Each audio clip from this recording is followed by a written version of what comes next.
So I get to building it. Greetings everyone, I am Sister Lilia and welcome to my armory. So, while I unboxed this thing earlier in the month, it's time to build it and show you how I not only built it, but how I customised it. So first off, we have me gathering out the sprue plus a tank upgrade sprue, which turns out to be a basilisk sprue. You have me doing a mixture of stop motion and just time-lapse of building it. That little sponson is annoying though. Kind of wish they'd set things up differently with it. I built an internal component for the engine, which you can see here, because I find the idea of just looking through nothing, looking through grates into nothing is kind of boring. So I chose to make an engine block for it, with a mixture of part of a plasma cannon and some plastic card and some hair ties. You've got the sides of the tracks built up, I've got the hull coming together, and the hull is a pain in the ass. I probably shouldn't have built that back engine block before building the top of the hull.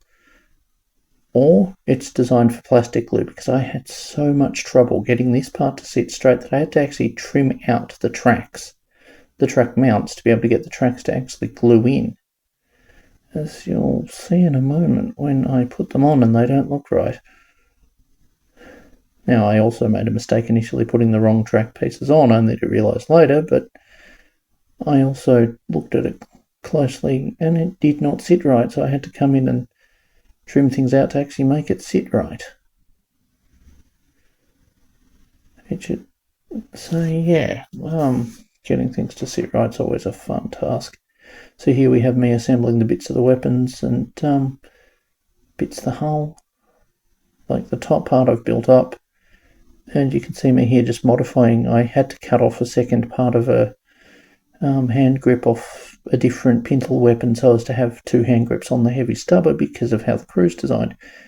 Now you see me coming in here modifying the base to mount the engine, to mount the track guard, well not track guard, dozer blade on the front. See me coming in here cleaning things up a bit and adding in extra armour over the top of it using the tank upgrade sprue, and a lot of trimming onto the armour parts to make them sit properly, because I wanted to have a bit more of an armoured look and to reinforce the top of it with how I'd cut out the track mounts, because the tracks are structural on this kit, which I really don't like. Next you see me come into the Chimera to grab an quilt for the front. You see me just adding in bits of stowage, and now I start on the crew. So I make 3 crew for this. The first one I make has a binocular from the field ordnance battery kit and a bolt pistol. The second one I set up here has a actually still working on that first one. Or you see me here trimming bits off. Even I'm struggling to figure out what I was trimming off. But yeah, basically I've made it so that the crew can slot in. And I actually set up 3 crew for this thing, which you're seeing here. The second one I'm setting up. Oh no, is that the same one as I was working on a moment ago? Maybe I've reintegrated it by mistake. Oops, sorry. So you see me here coming in with the bits, making sure that the model is built.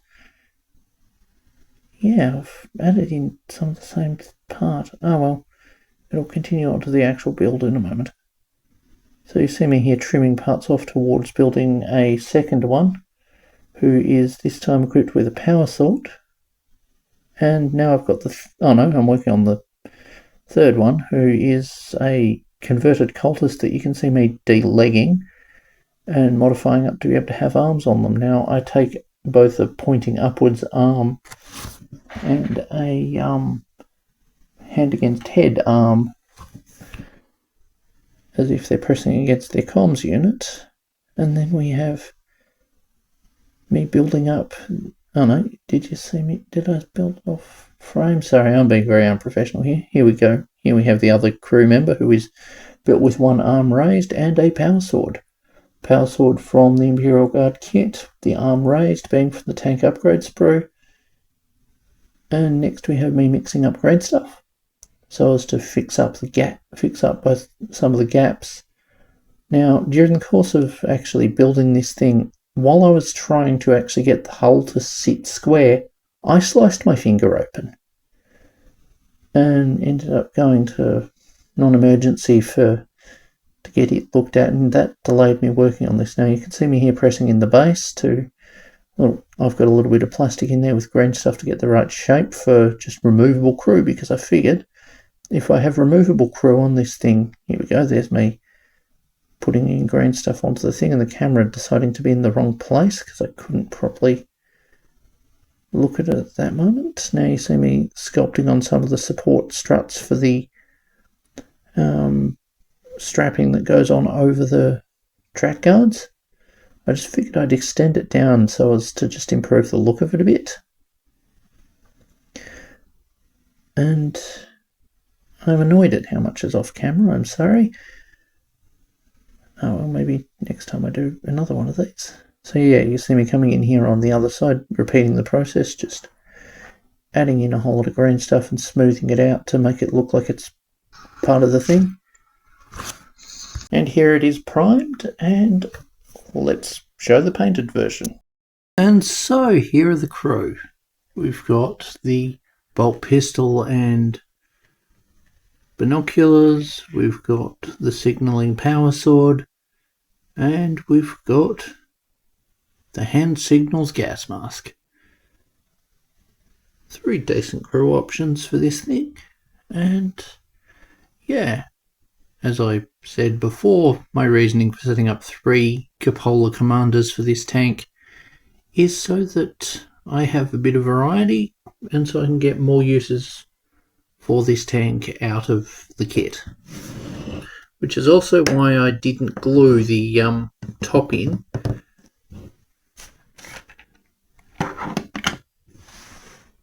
And we'll just do that. Now some of this tank stays on with friction, other stuff I have to use blue tack.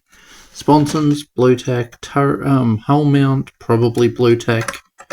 The demolisher cannon can sit on there without it, but yeah, so let's just put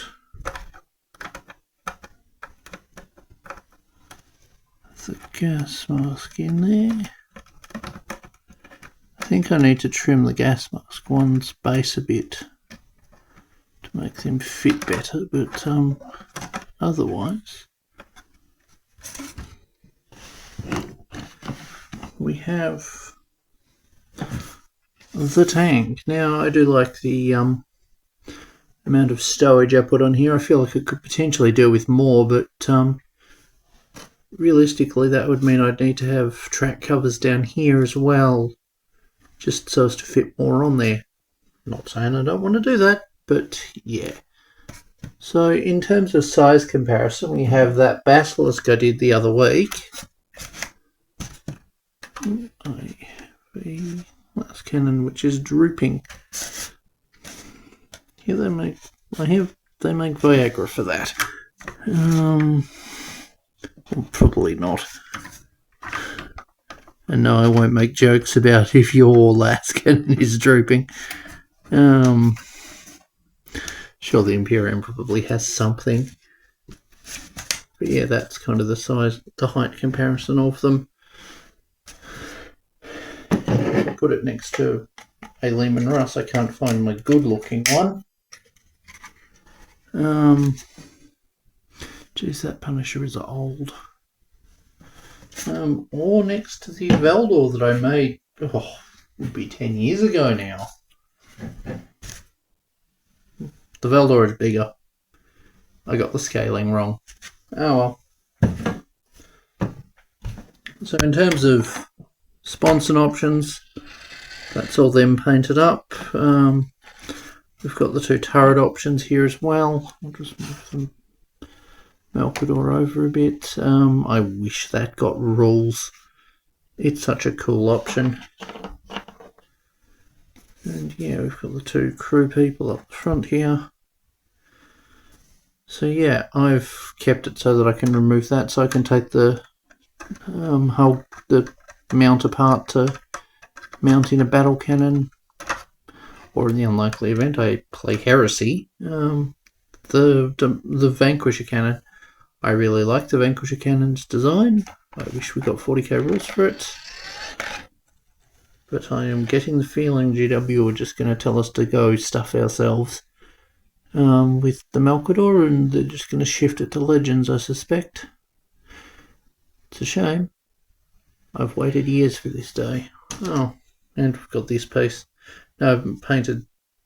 I didn't prime most of the back of it because most of the back isn't going to be visible, and is going to have blue tack on it to mount it on there. Funny enough, friction mount works.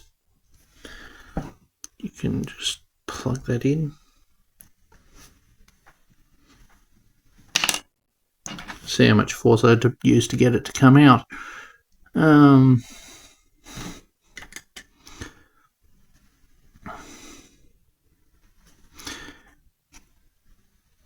But yeah, I'm happy to finally have this thing close enough to done that it's worth sharing.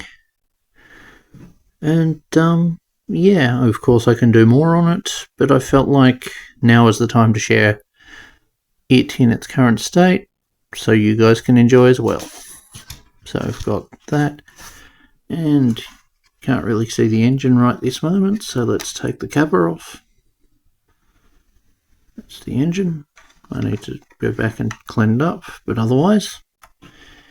Anyway, thank you guys for watching. I hope you enjoyed the video, and if you've modified your own Malcador, I'd love to hear about it. Anyway, thank you guys for watching. Bye. It's wacky that this tank is named after Malcador the Sigillite, with how powerful Malcador was versus this thing.